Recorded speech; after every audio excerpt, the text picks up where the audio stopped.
Take A S में आपका स्वागत है। आइए एक साथ सीखें।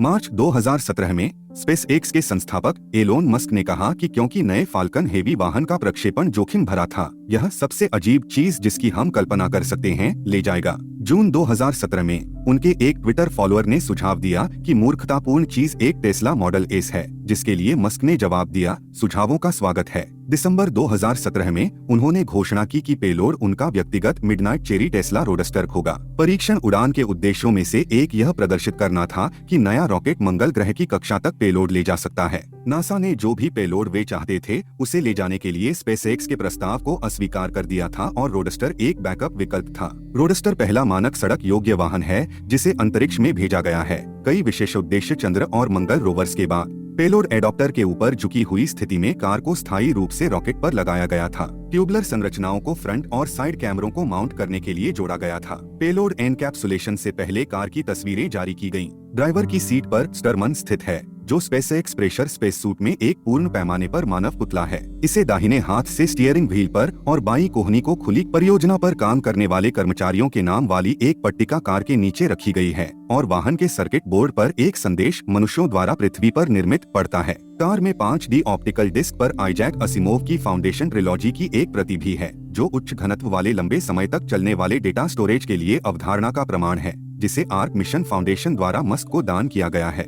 अंतरिक्ष में कार जल्दी ही इंटरनेट मेम्स का विषय बन गई। पश्चिमी ऑस्ट्रेलिया पुलिस ने ऑस्ट्रेलिया के ऊपर रोडस्टर पर लक्षित एक रडार गन की तस्वीर वितरित की। स्कोडा ने एक स्कोडा सुपर्ब को मार्स, मध्य फ्रांस का एक गांव तक ले जाने का एक पैरोडी वीडियो बनाया। डोनट मीडिया द्वारा मौसम के गुब्बारे का उपयोग करके hot wheels Tesla model x को समताप मंडल में लॉन्च करने का प्रयास किया गया था। रूसी स्टार्टअप टोस्की ने स्ट्रैटोस्टैट्स के डिजाइन के लिए टेस्ट डेटा इकट्ठा करने के लिए 20 किलोमीटर 12 मील की ऊंचाई पर रोस्कोस्मोस हेड दिमित्री रोगोजिन के पुतला ले जाने वाले सोवियत युग के लाड़ा का एक स्केल मॉडल भेजा। कुछ समाचार रिपोर्टों ने पृथ्वी की परिक्रमा करने वाली एक कार की वास्तविक तस्वीरों और 1981 की एनिमेशन फिल्म हेवी मेटल के शीर्षक अनुक्रम के बीच समानता देखी, जहां एक अंतरिक्ष यात्री 2 सीटों वाले शेवरले कार्वेट परिवर्तनीय में पृथ्वी पर उतरता है। Space x launch live stream YouTube पर 2.3 मिलियन से अधिक समवर्ती दर्शकों तक पहुंच गया, जिसने इसे अंतरिक्ष से संबंधित एक अन्य घटना के पीछे मंच पर दूसरा सबसे ज्यादा देखा जाने वाला लाइव इवेंट बना दिया। फेलिक्स बॉमगार्टनर की 2012 में समताप मंडल से छलांग।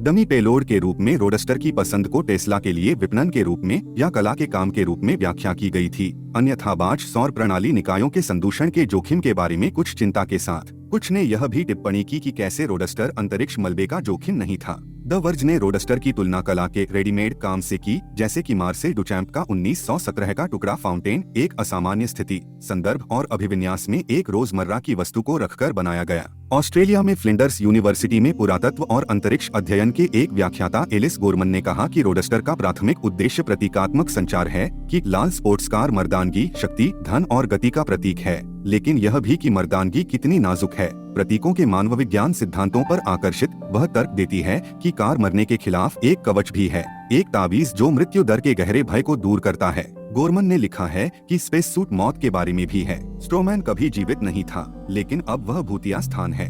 3 मिलियन वर्ष के समय के सिमुलेशन में रोडस्टर के पृथ्वी से टकराने की संभावना लगभग 6% या शुक्र के साथ लगभग 2.5% पाई गई। टक्कर की ये संभावनाएं पृथ्वी के निकट की अन्य वस्तुओं के समान हैं। परीक्षण कक्षाओं के लिए आधा जीवन लगभग 20 मिलियन वर्ष के रूप में गणना की गई थी, लेकिन 2091 में पृथ्वी चंद्रमा प्रणाली के करीब पहुंचने के बाद प्रक्षेप वक्र में महत्वपूर्ण रूप से भिन्नता थी। मस्क ने मूल रूप से अनुमान लगाया था कि कार 1 अरब साल तक अंतरिक्ष में बहाव कर सकती है। रसायन के विलियम कैरोल के अनुसार सौर विकिरण, ब्रह्मांडीय विकिरण और सूक्ष्म उल्कापिंड प्रभाव समय के साथ कार को संरचनात्मक रूप से नुकसान पहुंचाएंगे। विकिरण अंततः कार्बन फाइबर भागों सहित कार्बन कार्बन बांड के साथ किसी भी सामग्री को तोड़ देगा। टायर, पेंट, प्लास्टिक और चमड़ा लगभग 1 साल तक चल सकते हैं, जबकि कार्बन फाइबर के हिस्से काफी लंबे समय तक चलेंगे। आखिरकार केवल एल्यूमिनियम फ्रेम, अक्रिय धातु और कांच उल्कापिंडों से नहीं टूटे। लेकिन यह वाहन कहाँ है? वर्तमान स्थान पृथ्वी से 194, 100, 746 मील, 312, 374, 968 किमी, 2.088 हाव,